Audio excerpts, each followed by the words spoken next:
Thank you very much, Professor Lita. Knowing our audience, I know they're going to ask many questions because they're intellectually curious. So I'm not going to summarize what you said because you said many interesting things. But I do want to probably draw a couple of lines of what you said that meet our position and the views of Kuwait Economic Society and what it stands for. I think when you concentrated on Brexit and when you analyzed the reasons of the divorce of Britain, you made the case that the reasons were more economic than ideological, meaning that if you look at continental Europe, you see a certain tradition of nationalism. You see Le Pen, for instance, in France, and even in your home country, there were certain nationalistic episodes that the country went through. And yet, this was not the reason why Britain departed. The Brits decided to depart because they were not happy by certain strictly economic measures such as job creation. What I'm trying to get to is the question of accountability. So I think in today's environment, politicians are more and more accountable to what they do to the public, especially with the existence or the advent of technology. If in the past people were split apart because of racist reasons, today I think race is no longer an ideology that dominates the public space. It's more job creation and the state of the economy. And despite the fact that certain places in Europe are weakening, but you see other pockets of strength, such as Germany, which is insolently healthy, and it brings a lot of hope to Europe. So with this, I would like to conclude my remark and open the floor for our speakers. So I'm sure we'll have many questions. So perhaps, can I ask, if you allow me, please? Good evening. First of all, thank you so much to Kuwait Economic Society for arranging such a wonderful evening. It's really a thought-provoking. The matter of pride is, this seminar is very timely because the population across the globe are wondering what will happen after UK left European Union. Your lecture gives a precise and clear idea. And secondly, and finally, it gives a good understanding of how the European Union goes about, especially with reference to the monetary fund, the European fund.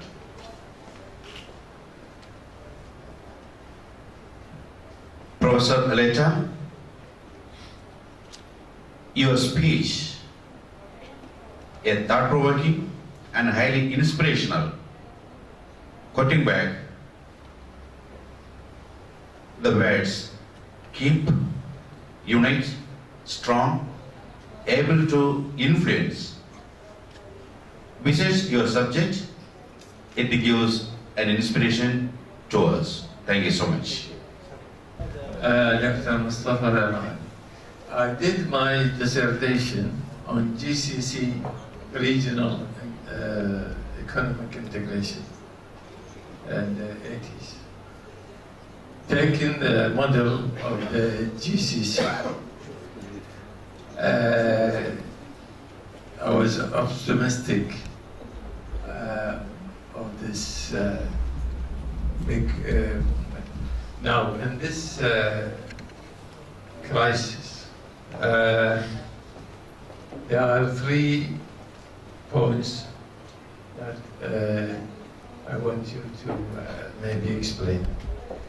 The outside is the movement of isolation. Now, the Europe is closing its gates to handle the crisis, which has to be because of the Middle East, has to solve these wars and terrorism. You cannot escape from this. And both Middle East and Europe have to solve this problem. You cannot shy away from that. Second one is the inside, the nationalism, which is trying to disintegrate Europe from inside. The third is the security with Russia, because it's banging on the door what they did in Georgia and Ukraine. How are you going to handle this threat from Russia? Now, exiting UK is actually England, because Scotland and North Ireland, they don't want to be separated from Europe. So how are you going to deal with these two countries who don't want to leave Europe, which is Scotland and Northern? If they do Northern Ireland, how are we going to close the border between North and the South? Thank you. More question?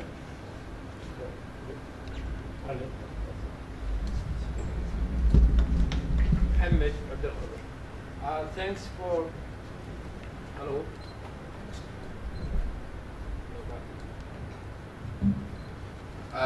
Thanks for this lecture. I think this is too much loud. It was very interesting. Of course, the discussion cannot be never finished for such a subject. I would like to have a brief comment, and I would like to hear if there is some opinion about it. I have always appraised the United Europe. I totally agree. It's totally different of our history. It's people with total different languages, different races, right? Became one nation, trying at least. But the most challenging, which is I always have this question, like the Greek problem which we talk about. I see that it was done, the feasibility study, by JP Morgan, the American, as if there is no European. And I always say how much you give loans without checking, and where are the European? Then the second question comes, when you talked about security, I see the NATO role with the European. This again, I see the European identity not there yet. I don't know, we can talk till the end, but if Europe can be self-dependent, I really see now within two big powers, a little bit close. Thank you. Can I go through? Thank you. Perhaps. Along the same lines, can I? Okay. In Europe, it's always been in the past that it's been integrated. Okay. But they are also facing the results of globalization. Now, I think globalization is irreversible. Okay. Number two is wage rates, both in Europe and the United States, were high. And the next step that happened was deindustrialization in both the United States, and if you go to Britain, you go to Sheffield, all the manufacturing has gone away. Okay, you will see big factories all closed, and the manufacturing has moved to China. Okay, now They're coming back with robots now. Yeah. Okay, no, that's what's happened. So when that happens, and I will quote the great Italian Pareto, okay, who said that 80% of the people will be mediocre and 20% will be great. They are the ones who are moving. They are the ones with energy. But the rest of the guys have voting. They have voting power. And they have lost their livelihood. Manufacturing has moved. So therefore, inbuilt into this is populism. People have to be. So it's inbuilt into the system that there will be a Trump, there will be Brexit. In Northern Europe, there will be the rightists, and Europe will move right. So unless you have a great political union in Europe, which isn't there, okay, it's very skewed. Germany probably supporting half of Europe, okay. it's very, very difficult without manufacturing, without growth, and growth doesn't come because manufacturing is gone. Okay? So how, under these circumstances and within globalization, is Europe going to come back fast? I mean, maybe in 20 years, 30 years, yes. But fast how? Thank you. I'll try to answer. It will be possible because the questions are so important and raising so important issues. I'll try, and thank you so for what you said and for your points that are very important. I start by saying that the European Union is not a state. That is very important. And the European Union is not going to be a state, never. The European Union only possibility of success and the true idea of the European Union is to bet on the change of our identities. Not in terms of I am Italian now, I will be European tomorrow, and I will not be Italian anymore. But the fact that in our lives we are changing in terms of experiencing multi-identities. That is something that is related to the mobility, first of all, to those tools, to the fact that we are all today speaking a sort of lingua franca. The lingua franca is the bad English that we all speak. Even the British, they are starting to speak a bad English. But we have a sort of lingua franca in Europe. That is the bad English. I say that because in France, I'm sorry for the French who are here, there are many French very happy because of the Brexit, because they say, okay, so English will disappear as a lingua franca in Europe because only Ireland, the small Ireland, is English speaking.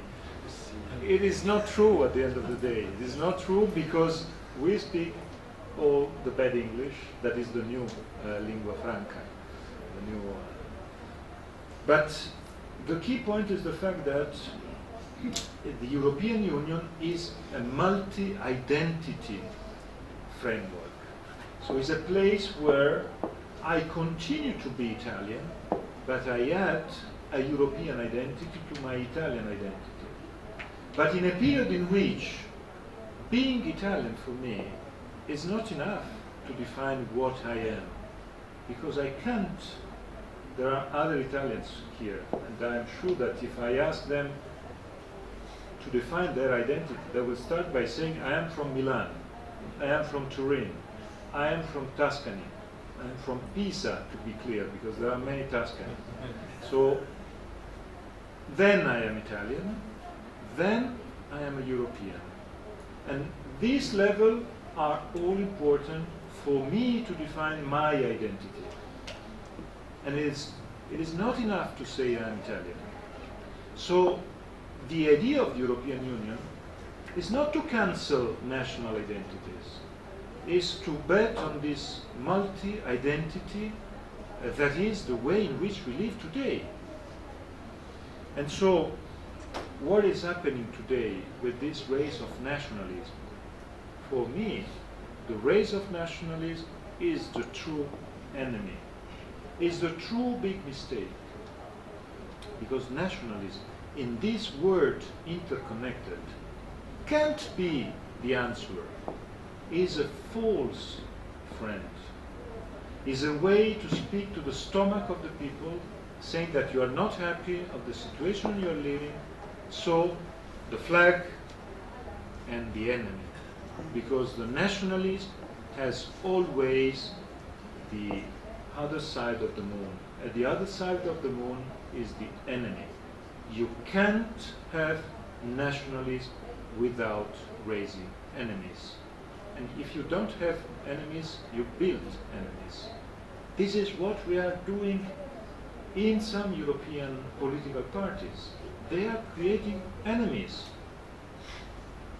I can't imagine that what's happening with the leader of Hungary today, Mr. Orban, who wants to build up walls, thinking that it is the solution. It is not the solution. It is not the solution. You can't close the doors to the migrants and to the refugees, but for a reason that is the geographic and the historic reason. The European Union is a union of countries with the most large border is with the sea. And when the border is with the sea, it's impossible to control all the border. And I'm not saying that we have to close our doors, everybody is welcome. It's not like that. But it is the opposite, impossible to think that we close our doors and we are a fortress. It is impossible to be a fortress in Europe. It is impossible, like Trump, who says the Mexican will pay the wall that they will build up and it is the solution between Mexico and the States. These things today are the way to speak to the stomach of the people. People angry because of the consequences of globalization.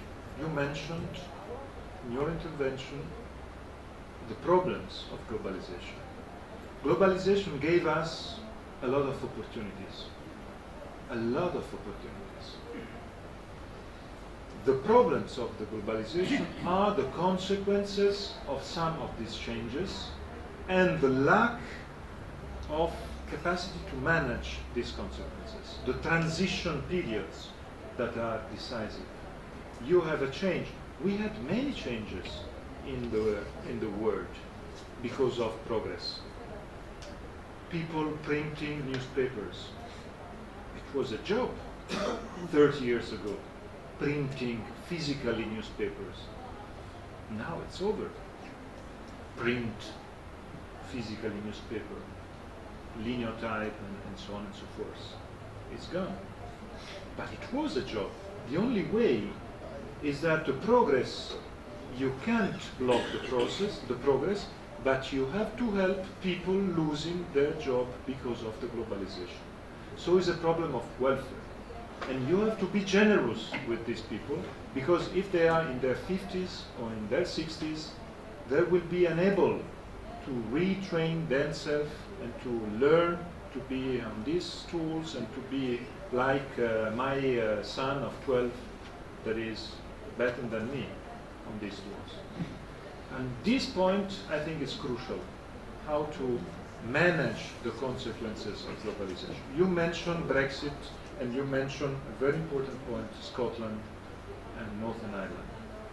One of the negative consequences of Brexit will be Ireland. I'm sure of that. Ireland was one of the best, the most successful peace process in the world. I'm sure that the peace process will resist, but it is sure that for Ireland it will be a problem, because this border will be again a border, and it was not a border. You know that the rugby team of Ireland today is the national rugby team of Ireland is a united rugby team. There is no more Northern Ireland and Ireland is a joint team playing in the tournoi de Six Nations, and it is the demonstration of this success. But the key point is Scotland, and Scotland, you can easily and better than me understand the problem of Scotland, because the problem of Scotland is oil price. Scotland was able to leave the UK and was ready to leave the UK when the oil price was very high. I don't think that Scotland today, with the oil price so low, is able to leave in an easy way the UK, because Scotland today has a deficit, an internal deficit of 9%. That is enormous. So they are in a completely unbalanced budgetary situation with London. So Scotland, that is a problem, can be, for the next period, maybe a problem not so enormous because of this budgetary situation. But Scotland is an identity problem. But you know, you mentioned Scotland. I just tell you one thing about the map. I'm sure that you saw it. The map of the vote is unbelievable. If you take the map of the UK, you have pro-Remain, London, Oxford, Cambridge, Manchester, Birmingham, the two capitals of Wales and Northern Ireland, so Cardiff and Belfast, and you have all Scotland. This is the part pro-Remain, the 48%. And you have all the countryside of England pro-Brexit. So you have a cleavage, unbelievable cleavage, between the cities pro-Remain, so an open attitude, and the countryside pro-Brexit. That is the demonstration that the problem is a cultural problem. It's a problem of identity, ready to be open or with a close attitude, and so on and so forth. So I think these are the key problems of the future. And in terms of integration, it is very important also for the situation of the Gulf countries. And what you mentioned before is also a problem of competitiveness. We need to have, this is why I ended up with the Juncker Plan, investment, growth, jobs and so on. Without growth, without jobs, it will be impossible to keep united this building. But I'm sure that we can do it with some important missions that we have today. I'm looking at the clock. If you allow me, Dr. Mustafa. Russia. Yeah. Russia, sorry, yes, I'm looking at the clock, which is not at our yes, side. 1 minute, Yeah. 1 minute on You Russia. need to answer. 1 minute on Russia. question. Russia is a demonstration that Europe has to be united. Because with a united union, European Union, I am sure that Russian attitude will be not the aggressive one that Russia had in the last period. Russia had an aggressive attitude on Ukraine, on Syria now, exactly when Russia saw the European Union divided and weak. And when we decided sanctions, the situation changed a little bit. So this is why I think Russia is a partner.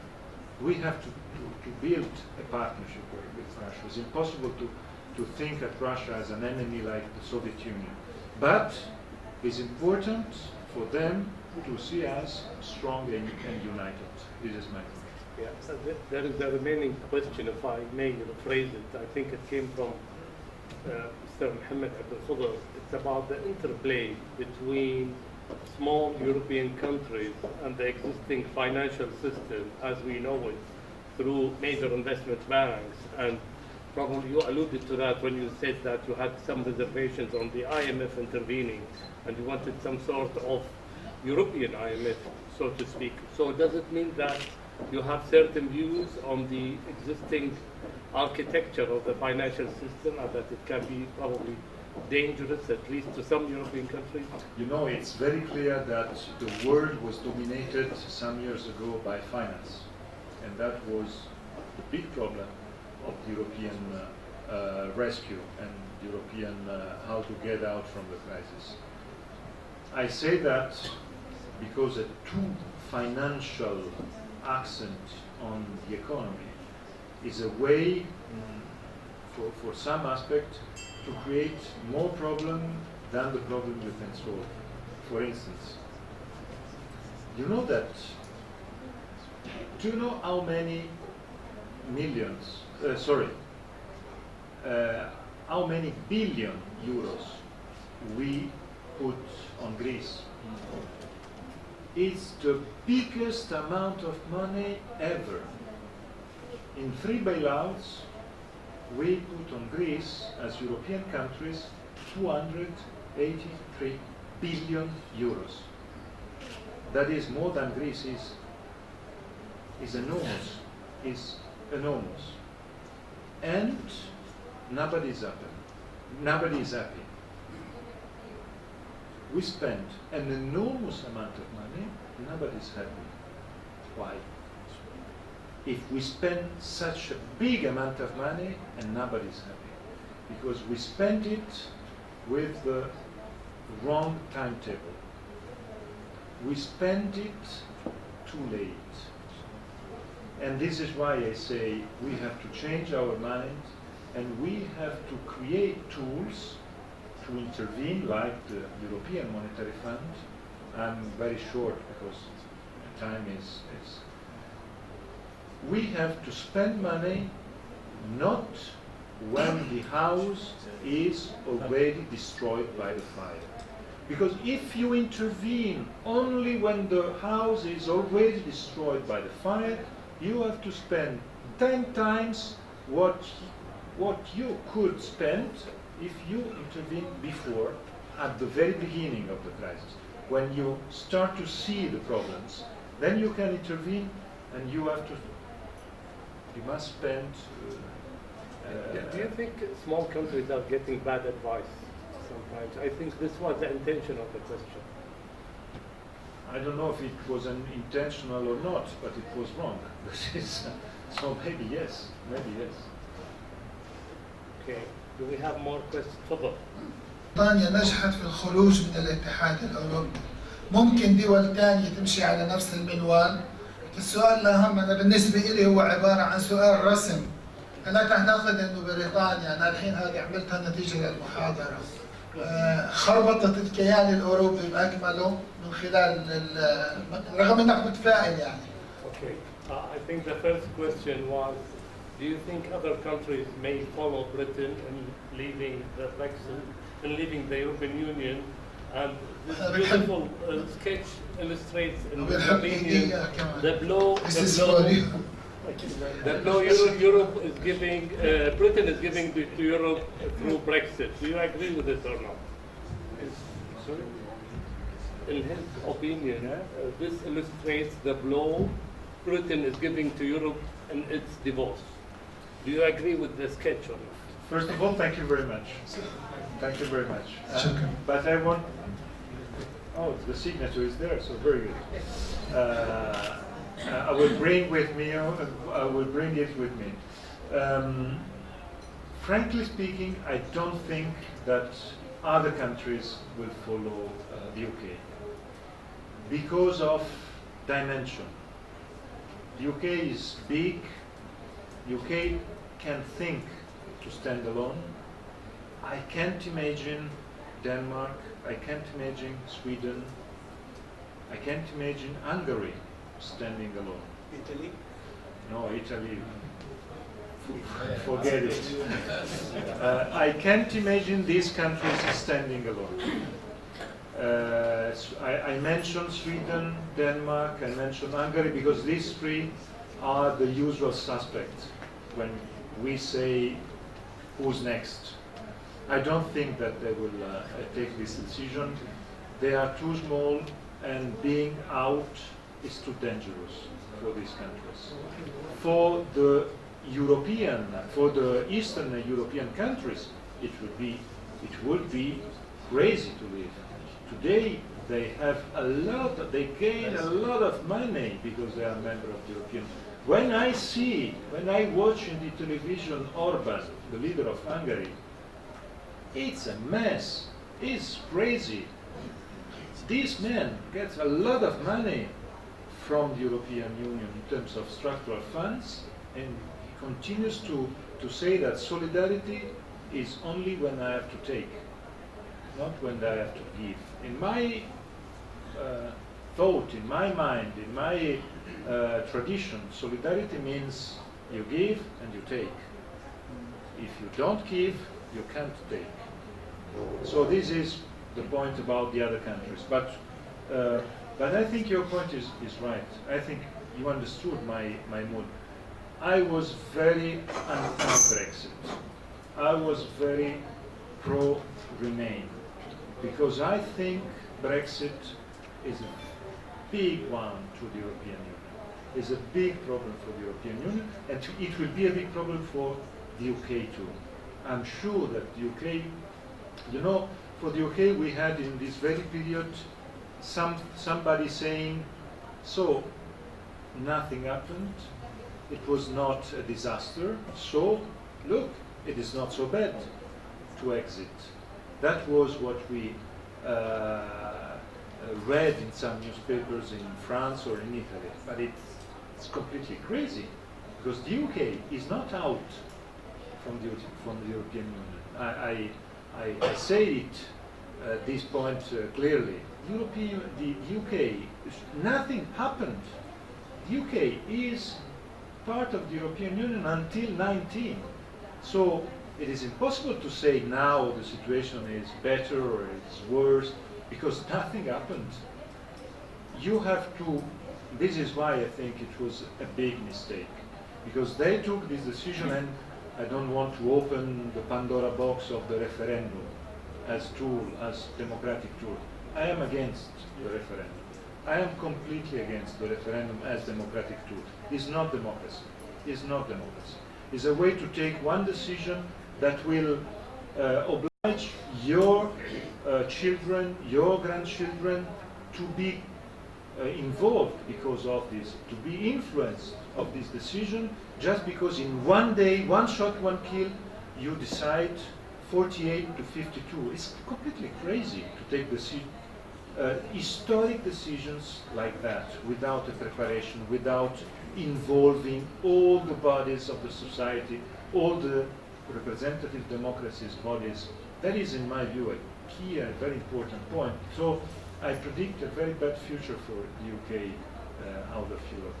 I think Dr. Adnan has a question for us. I admired your speech and the passion by which you expressed very deep thoughts. I wonder, for our region, which is going through a phase that's quite different than what Europe is going through.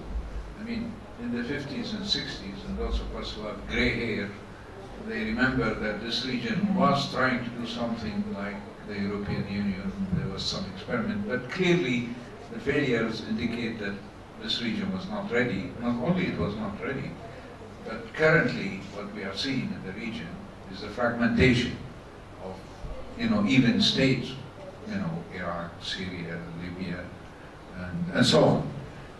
And yet, if one looks at it in a longer time perspective, looking at the European experience over more than 100 years, 200 years, there may be some lessons to be learned, and maybe there is a hope that you can, perhaps as an outsider, as a political scientist, as a politician, academic at the same time, perhaps you have maybe some hope in the experience that's going through Europe, including the Brexit and so on. Maybe that you can comment on it. But perhaps the question is absurd. I thought I'd provoke you to try to give an answer. My answer, first of all, thank you, Adnan. Your point is crucial, and my answer is that I always thought that the very strength of the European idea was the fact that we are a union of minorities.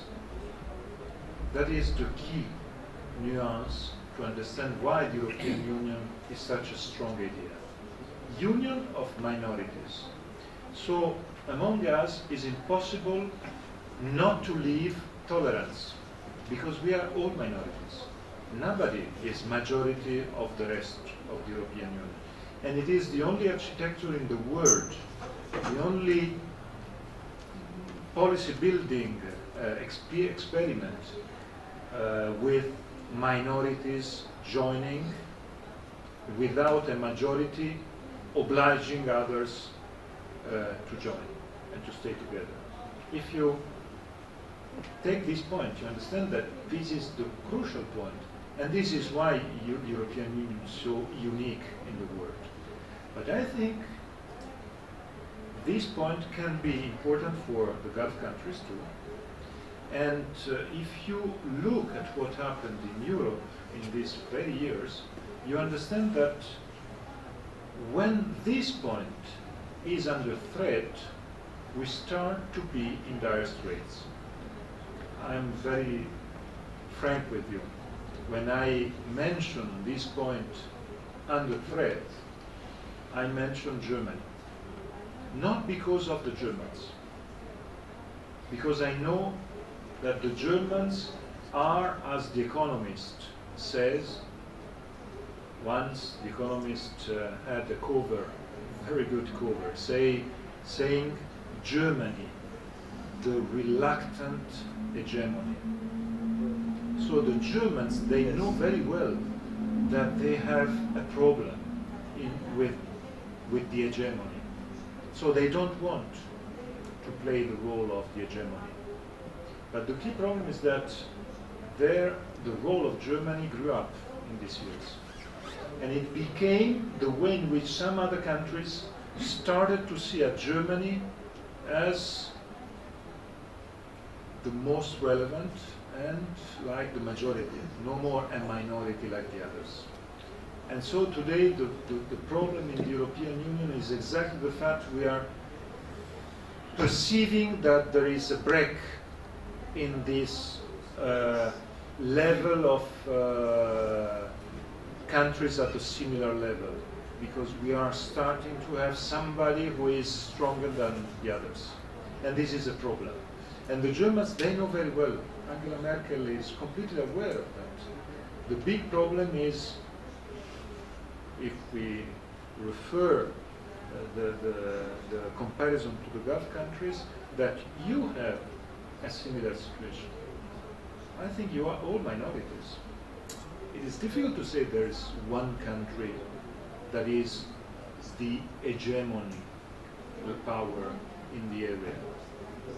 There are the possibilities to be all together in a balanced integration. That is, in my view, a very interesting thing. Is the only way to manage a cooperation like that. If you have in a cooperation, in integration like that, somebody who is enormous, it is impossible to have the other around him. If you have a situation in which there's a balance, so my suggestion is to keep the balance. It's the only way to have a success in such a form of integration. We have some more questions from the end row, please. Mr. Khalid, follow. Khalid Mehdi's, General Secretariat of Planning. My dear, I share with Dr. Adnan my admiration for your passion and positive prospect of Europe. I always think of Europeization versus globalization. That's quite a tricky battle of keeping the identity within a global picture. I have three little questions. It came to my mind so many times, is the keeping the identity within a multiple identity framework. So let me start with the first one. The concept of being European is currently constrained mainly by geography. With the notion of Europeization, will such concept expand beyond geography? That's one question. My second one, it's related to how do you see an aging European population survive with more restrictive immigration policies? Which take me to the third question. With the high fertility of immigrants in Europe, will the European Union can maintain an original multiple identity or should accept a new identity? Shukran. Follow, please. Good evening. You mentioned the two Could you main... present yourself, please? I'm sorry? Could you present yourself? My name is Mark Jolie from Haddad Media International. You mentioned two main threats for Europe, being the increase of inequalities and populism. Don't you think also that the lack of flexibility in Europe is a problem?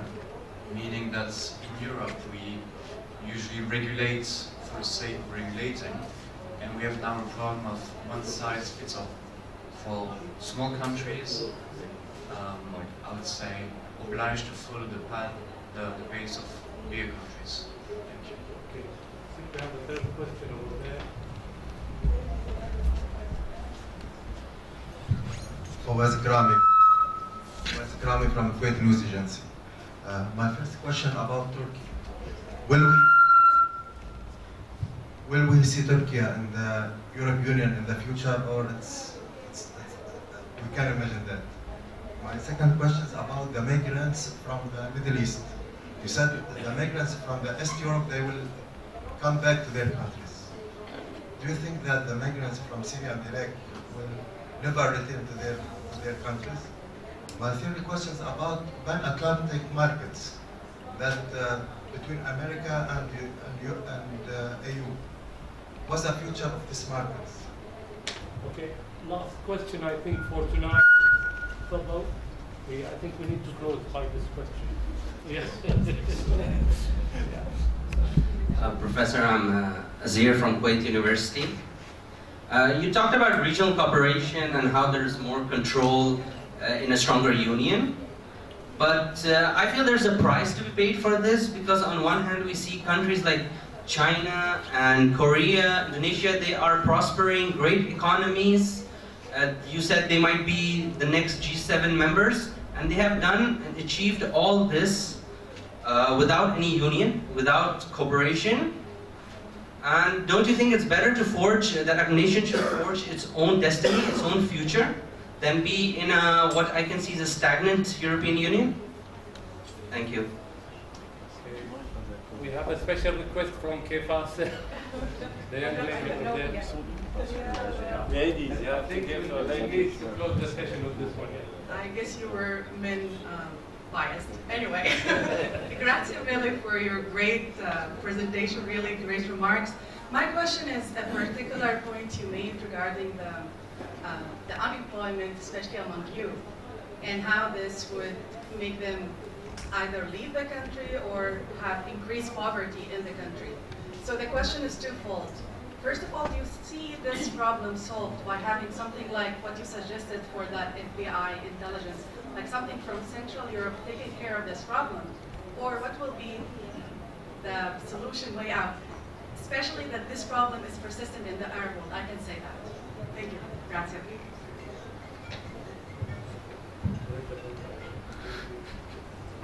It will be a my role to give interesting answers to this very interesting question. But I will try to do it. Lack of flexibility. You said lack of flexibility. You're completely right, and this is why I'm so sad because the UK left Europe. Because the UK played a very important role, for instance, for helping us to be more flexible. And without the UK, or beating the red tape, or changing and being more competitive. This is why I think it's a lose-lose situation for them and also for us, exactly because what you said. On TTIP, I'm very pessimist on TTIP, because TTIP is the agreement between the European Union and the United States.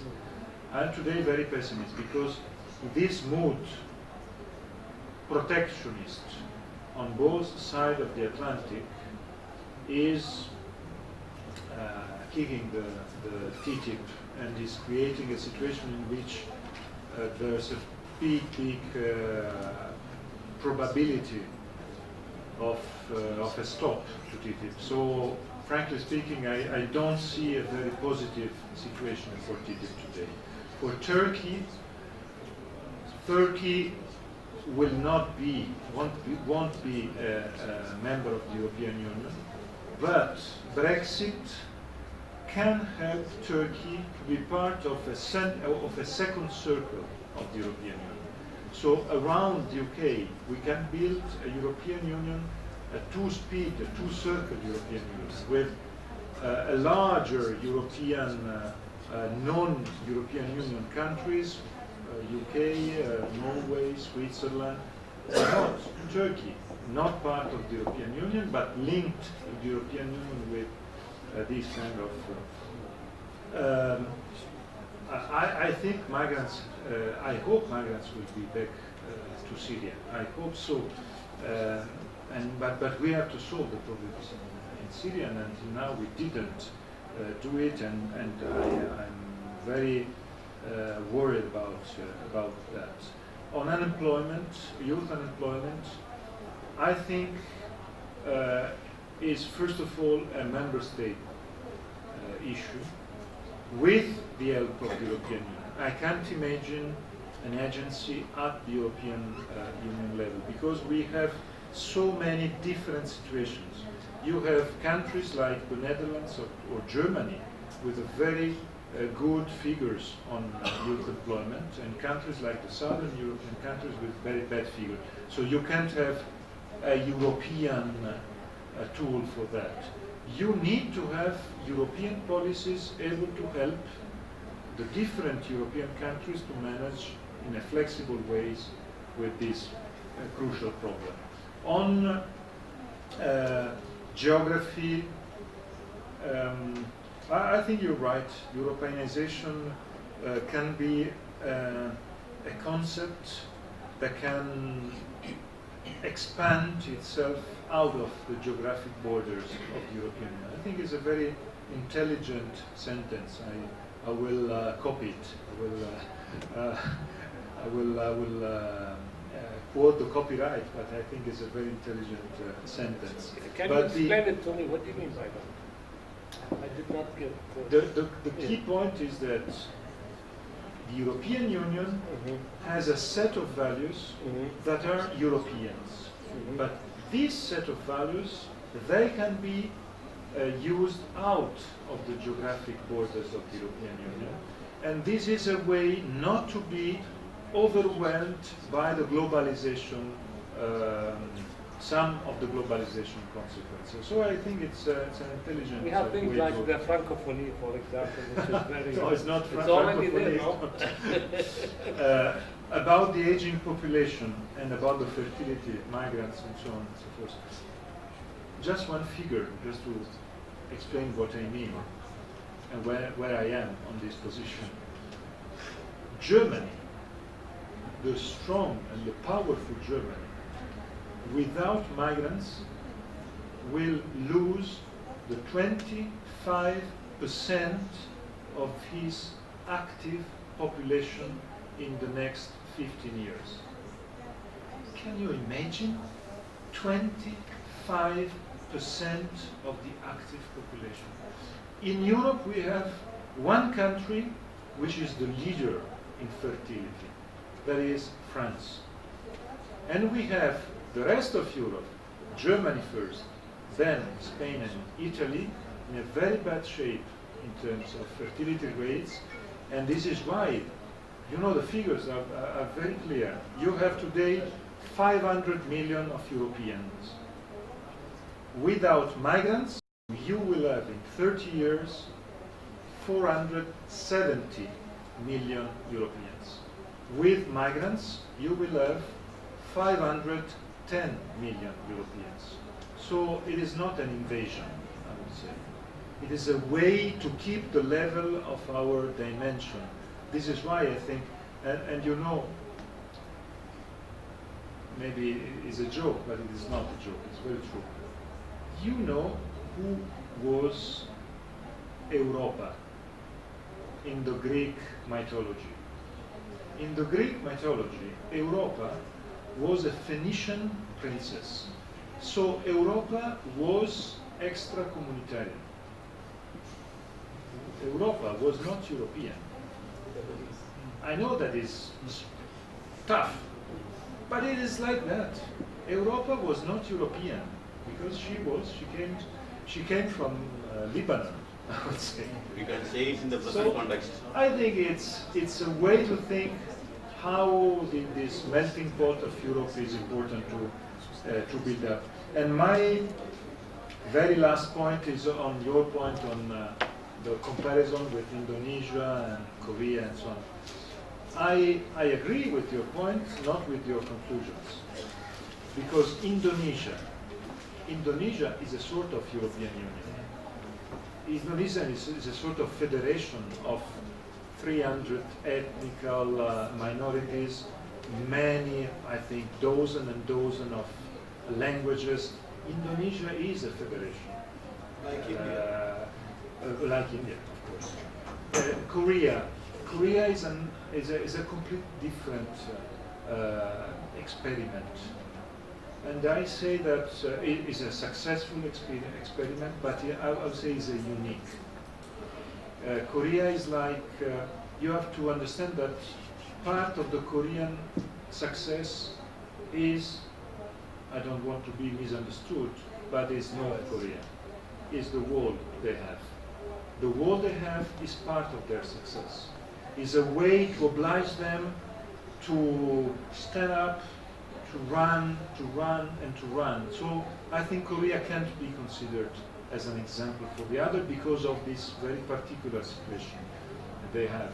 I repeat, for Indonesia, I think that for us, we are a country with multiple identities.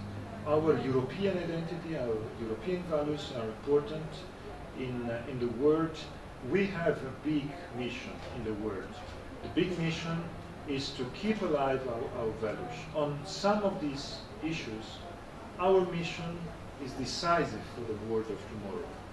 Environment, climate change, the defense of cultural heritage.